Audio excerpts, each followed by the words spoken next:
Hello everyone, welcome back to my channel Shreshtha Kannada vlogs. ಎಲ್ಲರೂ ಹೇಗಿದ್ದೀರಾ? ನಾನಂತೂ ತುಂಬಾ ಚೆನ್ನಾಗಿದ್ದೀನಿ.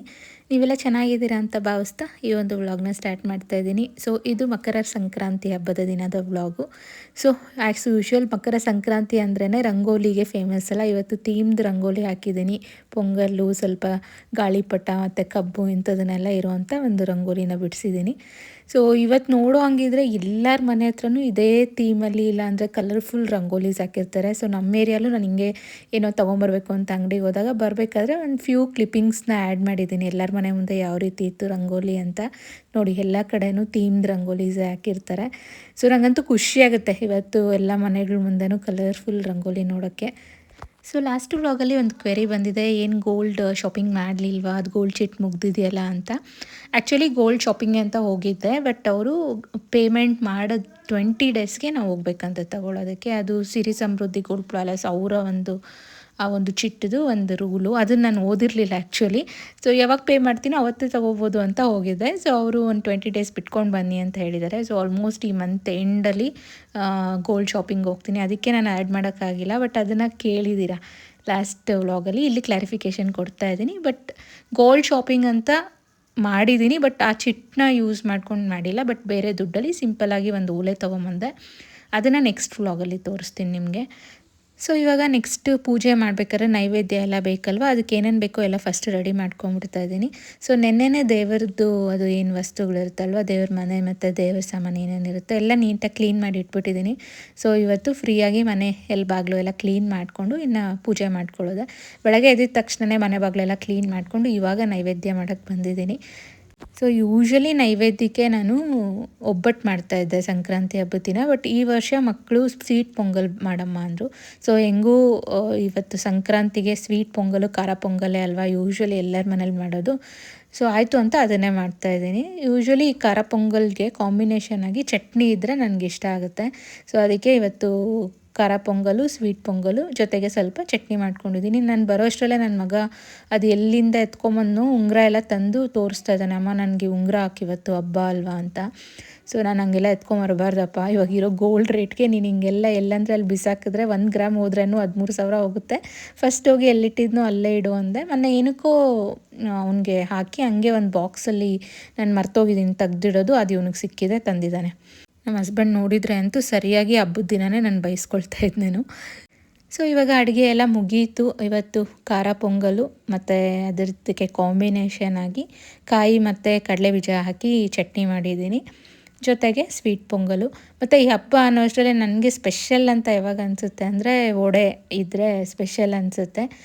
ಎಸ್ಪೆಷಲಿ ಮಸಾಲ ವಡೆ ಇದ್ದರೆ ಅಂತೂ ಒಂದು ಅನ್ನ ರಸ ಮಾಡಿಬಿಟ್ಟು ವಡೆ ಮಾಡಿಕೊಟ್ಬಿಟ್ರೂ ನನಗೇನೋ ಒಂಥರ ಹಬ್ಬದ ಈ ಅಡುಗೆ ಫೀಲ್ ಬಂದುಬಿಡುತ್ತೆ. ಅದಕ್ಕೆ ಇವತ್ತು ಬೆಳಗ್ಗೆನೇ ಬೇಳೆ ನೆನೆ ಹಾಕಿದ್ದೆ. ಸೊ ಇವತ್ತು ಮಸಾಲ ವಡೆ ಮಾಡ್ಕೊಂಡಿದ್ದೀನಿ. ಸೊ ಇದಾಗಿತ್ತು ಬೆಳಗಿನ ಮೆನ್ಯೂ. ಸೊ ಮೆನ್ಯೂ ಮಾತ್ರ ತುಂಬ ಸಿಂಪಲ್ ಆಗಿದ್ರೇನು ಟೇಸ್ಟ್ ಮಾತ್ರ ಸಖತ್ತಾಗಿತ್ತು ಅಂತಲೇ ಹೇಳ್ಬೋದು. ಎಲ್ಲರೂ ಇಷ್ಟಪಟ್ಟು ತಿಂದರು.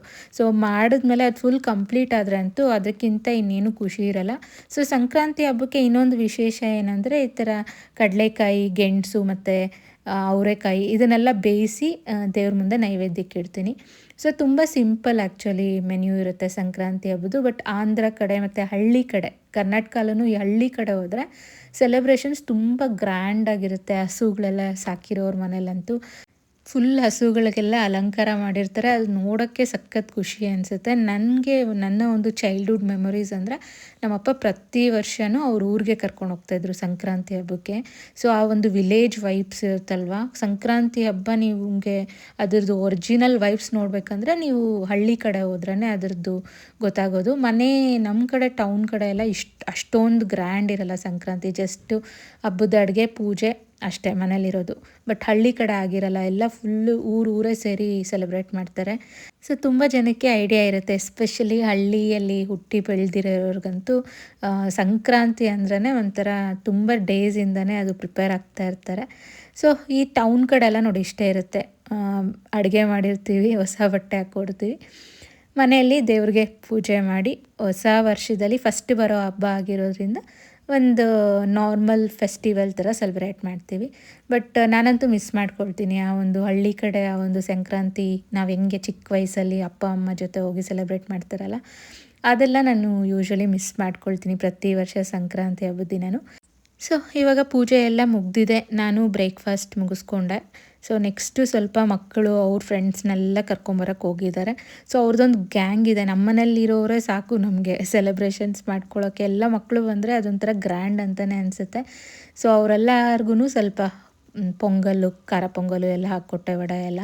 ಸೊ ಅವರೆಲ್ಲ ತಿಂತಾಯಿದ್ದಾರೆ. ನಾನು ಅಷ್ಟರಲ್ಲಿ ಮಧ್ಯಾಹ್ನದ ಅಡುಗೆಗೆ ಎಲ್ಲ ರೆಡಿ ಮಾಡ್ಕೊಳ್ತಾ ಇದ್ದೀನಿ. ಸ್ವಲ್ಪ ಅವರೆಕಾಯಿನ ಬೇಯಿಸಿ ನೈವೇದ್ಯಕ್ಕೆ ಇಟ್ಟಿದ್ದೆ, ಇನ್ನು ಸ್ವಲ್ಪ ಅವರೆಕಾಯಿ ಇತ್ತು, ಅದನ್ನೆಲ್ಲ ಬಿಡಿಸಿ ಇವತ್ತು ಕಾಳು ಸಾರು ಮಾಡೋಣ ಅಂತ. ಸೊ ಯೂಶ್ವಲಿ ಮಧ್ಯಾಹ್ನದ ಅಡುಗೆ ಸಹ ನಾನು ಬೆಳಗ್ಗೆನೇ ಮಾಡಿಬಿಡ್ತಾಯಿದ್ದೆ ಪ್ರತಿ ವರ್ಷವೂ. ಬಟ್ ಇವತ್ತು ಸ್ವಲ್ಪ ಲೇಟ್ ಆಗೋಯಿತು, ನನಗೂ ನೆನ್ನೆ ಆಫೀಸ್ ಕೆಲಸ ಎಲ್ಲ ಜಾಸ್ತಿ ಇತ್ತು, ಮಲಗಿದ್ದು ಲೇಟೆ. ಬೆಳಗ್ಗೆ ಎಲ್ಲ ಎದ್ದು ಎಲ್ಲ ಮಾಡ್ಕೊಳ್ಳೋ ಅಷ್ಟರಲ್ಲಿ ಸ್ವಲ್ಪ ಲೇಟ್ ಆಗಿರೋದ್ರಿಂದ ಮಧ್ಯಾಹ್ನದ ಅಡುಗೆ ಮಧ್ಯಾಹ್ನನೇ ಮಾಡ್ತಾಯಿದ್ದೀನಿ. ಇಲ್ಲಿ ಮಕ್ಕಳೆಲ್ಲ ಅಷ್ಟರಲ್ಲಿ ನನ್ನ ಎಂಟರ್ಟೈನ್ ಮಾಡ್ತಾಯಿದ್ದಾರೆ, ಸ್ವಲ್ಪ ಡ್ಯಾನ್ಸ್ ಎಲ್ಲ ಮಾಡಿ. ಯಾವ ರೀತಿ ಮಾಡ್ತಾಯಿದ್ದಾರೆ ಡ್ಯಾನ್ಸ್ ಅಂತ ನೀವು ನನಗೆ ಕಮೆಂಟ್ಸಲ್ಲಿ ತಿಳಿಸ್ಕೊಡಿ.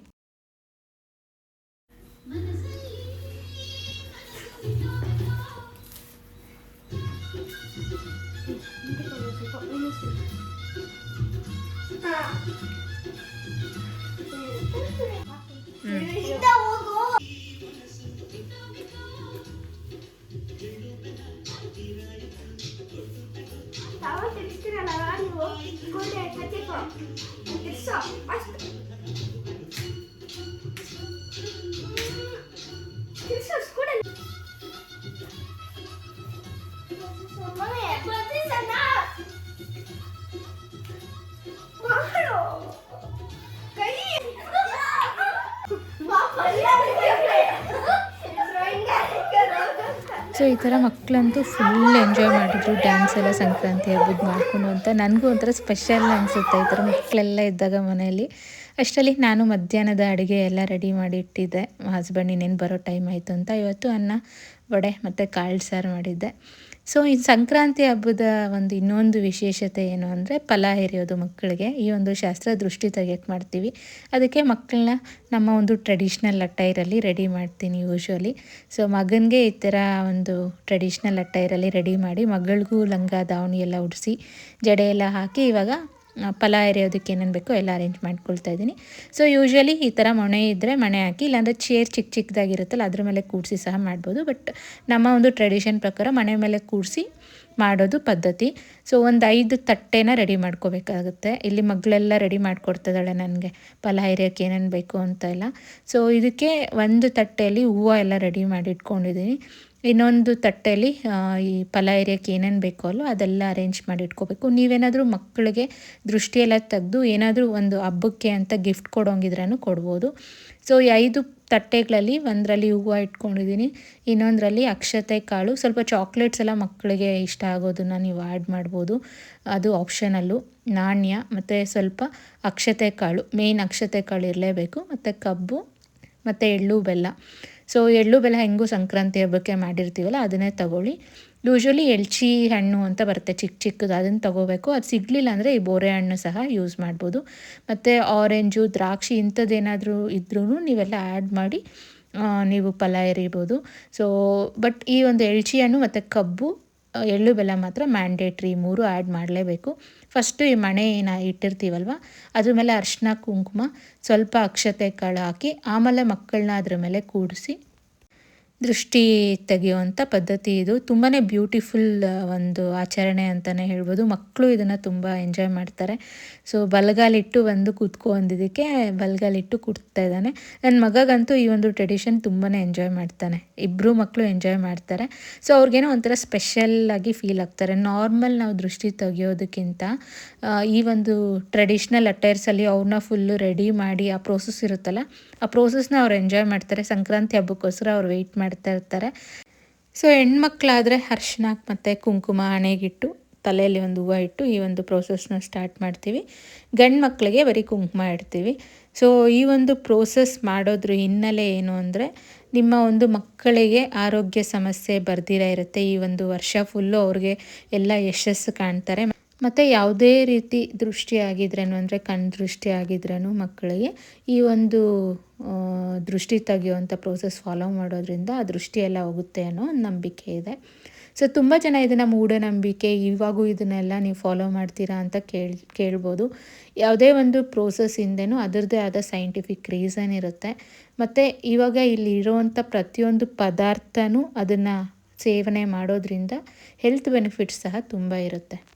ಮತ್ತು ಈ ಒಂದು ಪದ್ಧತಿಯಲ್ಲಿ ಎಳ್ಳು, ಬೆಲ್ಲ ಮತ್ತು ಕಬ್ಬು ಇದಕ್ಕೆ ತುಂಬಾ ಇಂಪಾರ್ಟೆನ್ಸ್ ಕೊಡ್ತೀವಿ. ಸೊ ರೀಸನ್ ಏನಂದರೆ, ಎಳ್ಳು ಈ ಒಂದು ಚಳಿಗಾಲದಿಂದ ಬೇಸಿಗೆಗೆ ಈ ಒಂದು ಸೀಸನ್ಸ್ ಇವಾಗ ಚೇಂಜ್ ಆಗೋದ್ರಿಂದ ಅದರಿಂದ ಆ ವಾರ್ಮ್ನೆಸ್ ಬರಲಿ ಅಂತ ಎಳ್ಳು ತಿಂತೀವಿ. ಮತ್ತು ಅದರದ್ದೇ ಆದ ಬೆನಿಫಿಟ್ಸ್ ಇದೆ ಎಳ್ಳು ತಿನ್ನೋದ್ರಿಂದ. ಈ ಸೀಸನಲ್ಲಿ ಈ ಡ್ರೈ ಸ್ಕಿನ್ನು ಮತ್ತು ಈ ಚಳಿಗಾಲದಲ್ಲಿ ಸ್ಕಿನ್ನೆಲ್ಲ ಫುಲ್ ಒಡೆಯುತ್ತಲ್ಲ, ಅದನ್ನೆಲ್ಲ ಅವಾಯ್ಡ್ ಮಾಡುತ್ತೆ. ಮತ್ತು ಬೆಲ್ಲ ಅಂದ್ರೇ ನಿಮಗೆ ಗೊತ್ತಿದೆ, ಅದು full packed of nutritions, energy ಕೊಡುತ್ತೆ.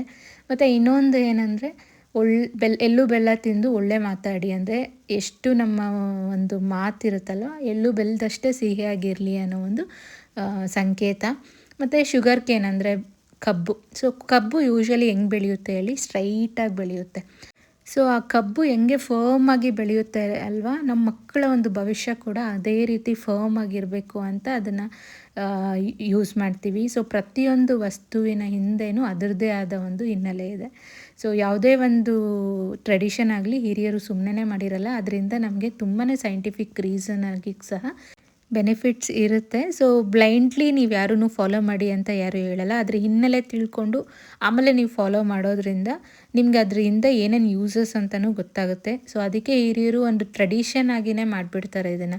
ಸೊ ಪಾಸಿಟಿವಿಟಿ ಇನ್ಕ್ರೀಸ್ ಆಗುತ್ತೆ. ಪ್ರತಿ ಮಂತು ಒಂದೊಂದು ಫೆಸ್ಟಿವಲ್ ಏನಕ್ಕೆ ಮಾಡ್ತಾರೆ ಅಂದರೆ, ಪ್ರತಿ ಮಂತೂ ನಮಗೊಂದು ಪಾಸಿಟಿವ್ ಎನರ್ಜಿ ಇರಲಿ, ಮತ್ತು ಆ ಒಂದು ಡೇ ಫುಲ್ಲು ನಮ್ಮದು ಪಾಸಿಟಿವಿಟಿಯಿಂದ ಕೂಡಿರುತ್ತೆ. ಈ ಥರ ಆದರೂ ಹಬ್ಬ ಹರಿದಿನಗಳಿಂದ ಆದರೂ ಮನೆಯಲ್ಲಿ ಒಂದು ಹಬ್ಬದ ವಾತಾವರಣ, ಪಾಸಿಟಿವ್ ಎನರ್ಜಿ ಇನ್ಕ್ರೀಸ್ ಆಗಲಿ ಅಂತಲೇ ಈ ಥರ ನಮ್ಮ ಒಂದು ಹಿರಿಯರು ಟ್ರೆಡಿಷನ್ಸ್ ಮಾಡಿರೋದು. ಅದ್ರ ಹಿನ್ನೆಲೆ ಸಹ ಅದೇ.